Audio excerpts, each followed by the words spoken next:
আসসালামু আলাইকুম, আপনারা সবাই কেমন আছেন? আশা করি ভালো আছেন। আলহামদুলিল্লাহ আমরাও ভালো আছি। মিষ্টি সন্দেশ সবাই ভালো আছে। আজকে আপনাদের সামনে আমি অন্য একটা কারণে আসছি, সেটা হচ্ছে আপনাদের কাছে আমি দোয়া চাই। আমি ভিডিও করা বা দেওয়ার কোনো ইচ্ছাই ছিল না, পরে ভাবলাম কার দোয়া আল্লাহ কখন কবুল করে নেয় সেটা তো আর বলা যায় না। আপনারা সবাই একটু দোয়া করবেন আপনাদের মায়ার জন্য। আলহামদুলিল্লাহ আমি বলছিলাম যে একটা সুখবর আছে, সুখবরটা হচ্ছে আপনাদের মায়াকে নিয়েই। আপনাদের মায়া আলহামদুলিল্লাহ প্রেগনেন্ট এবং ওর বেবি হইতে এখনও আরও 14 দিন বাকি।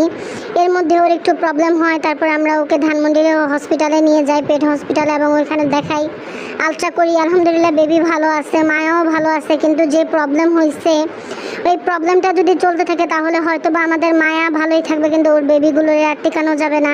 এখন ডাক্তার বলছে আমাদের হাতে করার কিছু নেই, আপনি আল্লাহ আল্লাহ করেন। যদি আল্লাহ কোনোভাবে ওকে এই মাসের 20 তারিখ পর্যন্ত পার করায় নেয় তাহলে ইনশাআল্লাহ মা এবং বাচ্চা উভয়ই ভালো থাকবে, না হয়তো আপনার বাচ্চার আশা ছেড়ে দিতে হবে। এই কারণে আপনাদের সকলের কাছে আমার একটাই অনুরোধ,